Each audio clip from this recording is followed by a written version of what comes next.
नमस्कार दोस्तों, स्वागत है आप सभी का एक और नए वीडियो में। बहुत समय पहले की बात है। एक बार एक गुरु धर्म प्रचार के लिए एक नगर में आए हुए थे। उसे नगर में सभी लोग उन गुरु का उपदेशों ने वहां पर पहुंच गए। सभी लोग बड़े ध्यान से उन महात्मा के उपदेशों को सुन रहे थे। तभी उन गुरु ने कहा, सदैव दूसरों की सहायता करनी चाहिए। इससे हमें सुख की अनुभूति होती है, हमें सुख की प्राप्ति होती है। जैसे ही उन गुरुवर ने यह बात कही, वहां पर उपस्थित सभी गांव वालों में से एक व्यक्ति जोर जोर से हंसने लगा और उन गुरुवर से कहता है, हे गुरुवर, आप जो कुछ कह रहे हैं वह सत्य है, क्योंकि मुझे इन सब बातों पर बिल्कुल भी विश्वास नहीं। क्या किसी की मदद करने से केवल हमें भला सुख की अनुभूति कैसे हो सकती है? आप जो कुछ भी कह रहे हैं वह सब असत्य, झूठ है। मैं इन सब चीजों में विश्वास नहीं करता। यह सारी बातें गुरुवर ध्यान से सुन रहे थे। तभी उसे व्यक्ति की इस बात का जवाब देते हुए वे कहते हैं, बेटा, क्या तुमने आज तक कभी किसी की सहायता की है? क्या कभी किसी की निष्पक्ष भाव से मदद करने की कोशिश की है? इस पर व्यक्ति कहता है, नहीं, क्योंकि मुझे इन सब चीजों पर विश्वास नहीं। तभी इस पर वो गुरुवर कहते हैं, बेटा, जब तुमने कभी किसी की सहायता नहीं की, जब तुमने कभी कोई धर्म का कार्य किया ही नहीं, तो तुम्हें कैसे पता चलेगा कि किसी की सहायता करके तुम्हें सुख की अनुभूति प्राप्त होगी? और यह तुम्हें कैसे पता चलेगा कि यह बात कितनी सत्य है और असत्य? यदि तुम इसका अनुभव करना चाहते हो, इस बात की पुष्टि करना चाहते हो कि यह बात कितनी सत्य है और असत्य, तो तुम्हें सबसे पहले इसे अपने जीवन में उतरना होगा। किसी की निष्पक्ष भाव से मदद करनी होगी। तभी तुम इसके बारे में जान सकोगे कि मैं सत्य कह रहा हूं या फिर असत्य। उन गुरुवर की यह सारी बातें सुनकर वह व्यक्ति शर्मिंदा हो गया। वह व्यक्ति ये बात जानता था कि उसने आज तक कभी किसी की निष्पक्ष भाव से सहायता नहीं की, ऐसा कोई कार्य नहीं किया जिससे उसे सुख की प्राप्ति हो। आगे वो गुरुवर सभी को इस बात को स्पष्ट तौर पर समझाने के लिए एक कहानी सुनाते हैं। वे कहते हैं कि गुरु और एक शिष्य अपनी यात्रा से लौट रहे थे। इस यात्रा के दौरान जहां पर भी उन्हें अनाज मिलता, वे उसे बटोर लेते, उसे ग्रहण कर लेते। एक पोटली गुरु के पास से थी और दूसरी पोटली शिष्य के पास। लगभग आधा मार्ग तय करने के बाद वह शिष्य अपने गुरुवर से कहता है, हे गुरुवर, बहुत जोर की भूख लगी है। यदि आप आज्ञा दें तो हम यहीं पर कुछ देर बैठकर विश्राम कर लेते हैं और भोजन भी कर लेंगे। उन गुरुवर ने कहा, ठीक है, यदि तुम भोजन करना चाहते हो तो यहीं पर हम कुछ देर विश्राम करके भोजन कर लेते हैं। इतना कहकर वह गुरु और शिष्य एक पेड़ की छाया में बैठ जाते हैं। उसी के सामने एक किसान खेती में काम कर रहा था। वहां उसके पीछे हल भी रखा हुआ था। यह देख शिष्य के मन में थोड़ी सी शरारत जाग उठी, क्योंकि वह शिष्य बेहद शरारती था। उसने अपने गुरुवर से कहा, हे गुरुवर, क्यों ना थोड़ी सी शरारत की जाए, उस किसान को थोड़ा सा तंग किया जाए। तभी वो गुरुवर कहते हैं, तुम क्या कहना चाहते हैं? वह शिष्य कहता है, हे गुरुवर, क्यों ना हम इस किसान का हल छुपा दें और जब यह परेशान होने लगेगा तब हम इसका हल इसे वापस कर देंगे। इस पर वह गुरुवर कहते हैं, बनते पर इससे क्या लाभ होगा? वह किसान अपने कामों में लगा हुआ है और उस काम में तुम विघ्न डालने की बात कर रहे हो। यह अच्छी बात नहीं। हाँ, अगर तुम शरारत करना ही चाहते हो तो हमारे पास जो 2 अनाज की पोटलियां हैं, उनमें से एक पोटली तुम उसकी हल के पास रख दो और फिर देखो क्या होता है। वह शिष्य अपने गुरुवार की बात मान जाता है और जैसा उसे उसके गुरुवार ने कहा, वह पोटली उस हल के पास रख देता है और वापस आकर अपने गुरुवार के साथ उसी पेड़ की छाया में बैठ जाता है। काफी देर कड़ी मेहनत के बाद धूप में जब किसान थक जाता है और बैठने के लिए अपने हल के पास लौटता है, और जब वह अपने हल के पास एक पोटली देखता है, तब वह आसपास इधर उधर देखता है कि कहीं यह किसी की पोटली यहां पर छूट तो नहीं गई। लेकिन उसे कोई नजर नहीं आता, क्योंकि वह शिष्य और गुरु पेड़ की छाया में छुपे हुए दूसरी तरफ बैठे हुए थे। जब काफी देर इंतजार करने के बाद भी पोटली लेने कोई नहीं आता, तो वह किसान उस पोटली को खोलकर देखता है तो उसमें उसे अनाज मिलता है। और यह सब देखकर वह किसान अत्यधिक खुश हो जाता है और कहता है, हे ईश्वर, आज तूने मेरी सहायता की, इसके लिए कोटि कोटि धन्यवाद। आज मैं बड़ा उदास था। जब मैं घर से निकाला तो मेरे घर पर कुछ भी नहीं था। मेरे घर पर खाने के लिए अनाज का एक दाना तक नहीं था। लेकिन आज तुमने मेरी मदद की, आज तुमने मुझे यह अनाज की पोटली देकर मेरी बहुत बड़ी सहायता की है। इसके द्वारा मेरा और मेरे पूरे परिवार का पेट भर जाएगा। इसके लिए आपका बहुत बहुत धन्यवाद। इतना कहकर वह किसान उस पोटली को लेकर वापस अपने घर की ओर चला जाता है। इतना कहकर वह गुरुवार उसे व्यक्ति से यह सवाल करते हैं कि अब बताओ, तुम्हें किस चीज से ज्यादा खुशी मिलती, उस किसान का हल चुराकर या फिर उस किसान को वह पोटली देकर? इस पर व्यक्ति कहता है, हे गुरुवर, उस किसान को जो अनाज की पोटली मिली, उससे वह और उसका पूरा परिवार अब भोजन कर पाएगा। इससे ज्यादा सुख की बात और क्या हो सकती है? इससे ज्यादा खुशी की बात और क्या हो सकती है?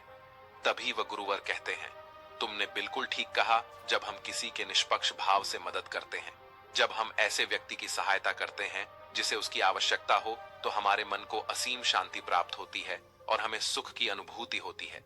किसी व्यक्ति को परेशान करने से, तंग करने से, दुख देने से अच्छा है कि उसे हम खुशी दें।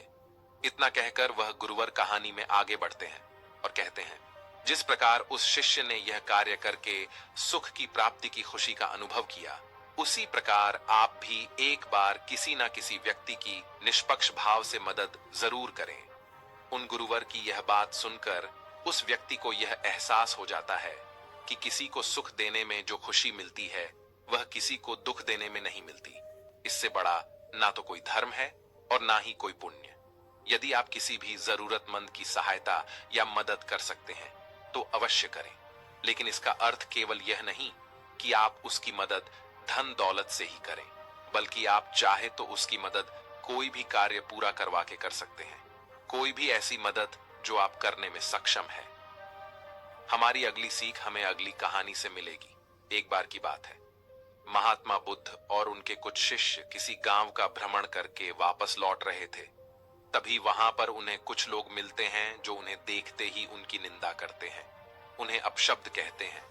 जैसे जैसे महात्मा बुद्ध और उनके शिष्य आगे कदम बढ़ाते हैं, वह लोग उन्हें और भी ज्यादा अपशब्द कहना शुरू कर देते हैं।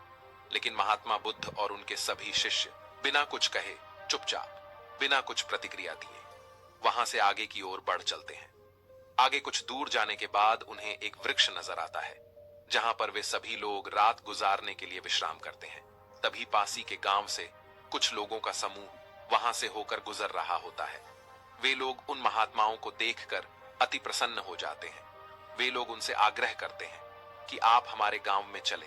उनका यह आग्रह महात्मा बुद्ध और उनके सभी शिष्य स्वीकार कर लेते हैं। वे सभी उनकी गांव की ओर चल पड़ते हैं। गांव पहुंचते ही वे लोग उनका आदर सत्कार करते हैं, उन्हें भोजन करवाते हैं और रात्रि में वहीं रुक जाते हैं। वे सभी भिक्षु और महात्मा बुद्ध उन गांव वालों की सेवा से बहुत प्रसन्न थे और अगली सुबह वे अपने आश्रम की ओर निकल पड़ते हैं। आश्रम पहुंचकर वह लोग अपने रोज की दिनचर्या में लग जाते हैं। वह सभी आश्रम से कुछ दूरी पर बने हुए एक गांव में पहली बार भिक्षा मांगने के लिए जाते हैं। वहां पर कुछ लोग उन्हें बड़े ही प्रेम और आदर के साथ भिक्षा देते हैं, तो कुछ लोग उनका अनादर करते हैं, उन्हें अवशब्द कहते हैं, वे मन के उन्हें भिक्षा देते हैं। और कुछ लोग तो उस गांव में ऐसे भी थे जो उन भिक्षुओं को देखकर उनका अपमान करते हैं, उनकी खूब निंदा करते हैं। लेकिन वे सभी भिक्षु महात्मा बुद्ध के कहे अनुसार वहां पर कुछ नहीं कहते।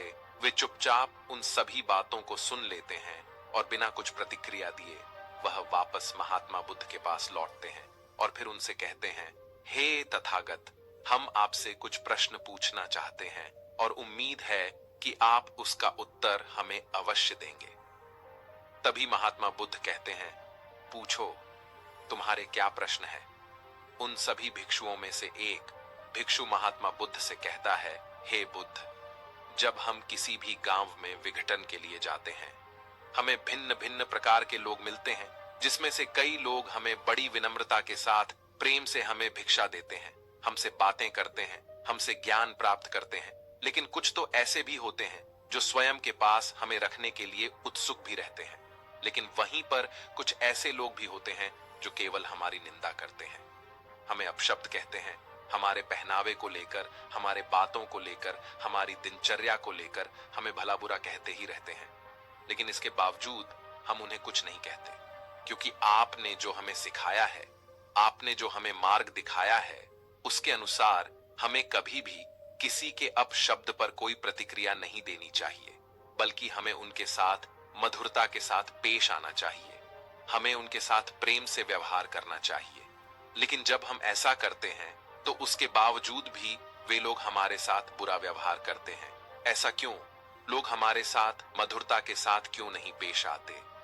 वे लोग हमारे साथ प्रेम व्यवहार क्यों नहीं करते, जबकि हम तो उनके साथ विनम्रता से ही बात करते हैं, उनका आदर करते हैं। फिर भी वे हमारे साथ ऐसा क्यों करते हैं? इसका क्या कारण है? महात्मा बुद्ध उस शिष्य की सारी बातें ध्यानपूर्वक सुन रहे थे और सभी शिष्यों का यही प्रश्न था। सभी लोग अपने इस प्रश्न का जवाब जानना चाहते थे।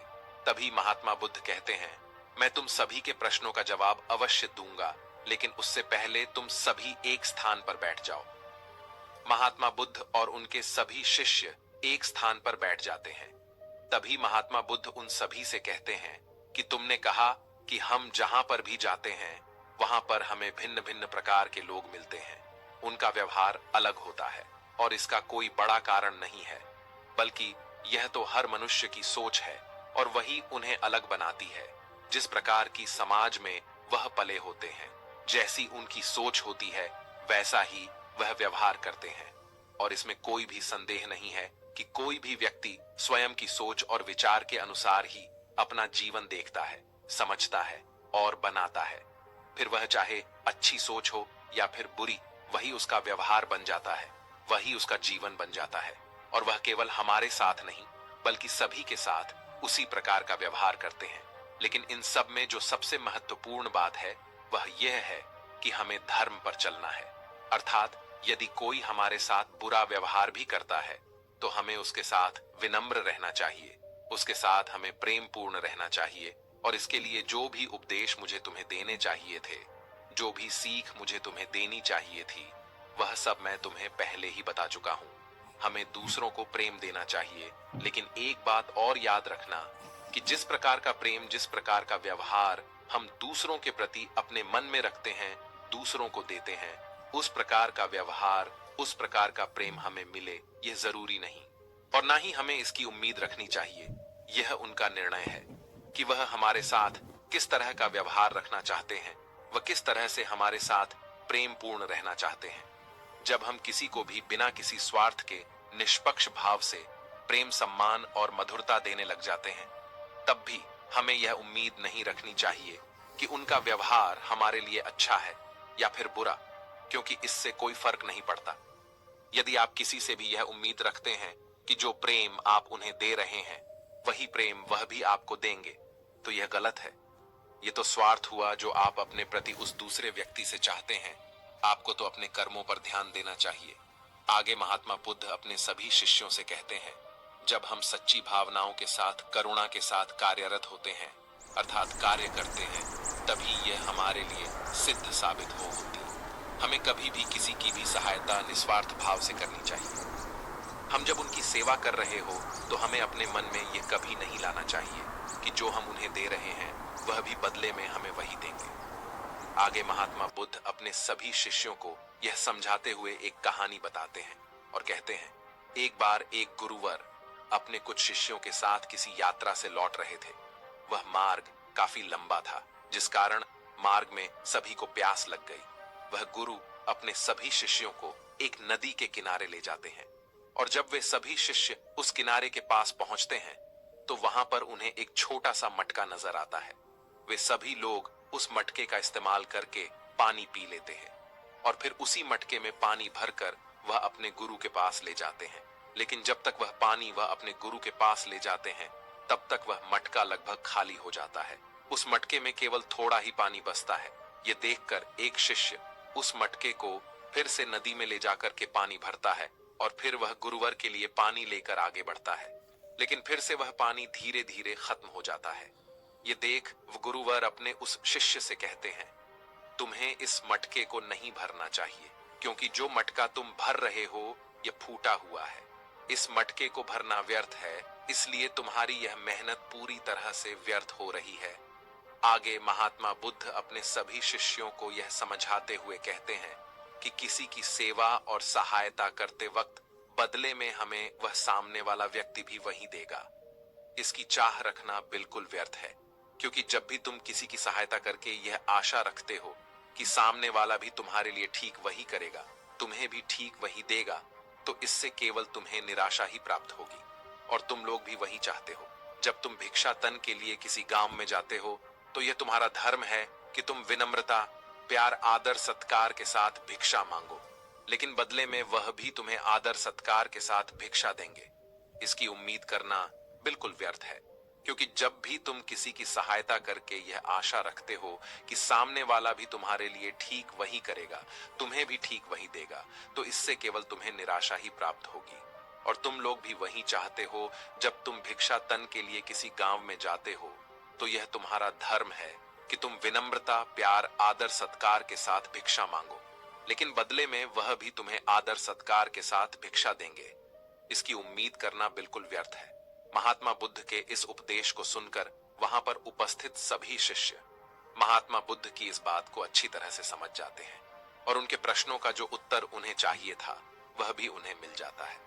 वह यह समझ जाते हैं कि किसी की सेवा के बदले उनसे वापसी में वैसी ही सेवा की आशा रखना बुरी बात है, गलत है, और यह हमारे दुखों का कारण बनता है। इसलिए कभी भी जब हम किसी की सेवा कर रहे हो, किसी की सहायता कर रहे हो, तो हमारे मन में ऐसी कोई भी इच्छा रखना व्यर्थ है। वे सभी लोग महात्मा बुद्ध के इस उत्तर को सुनकर संतुष्ट हो जाते हैं, और वे सभी अपने कार्यों में लग जाते हैं। दोस्तों, हमारे जीवन में भी कुछ ऐसा ही होता है। हम किसी को दुख पहुंचाकर खुशी प्राप्त करने की कोशिश करते हैं, लेकिन बदले में हमें क्या मिलता है? केवल दुख।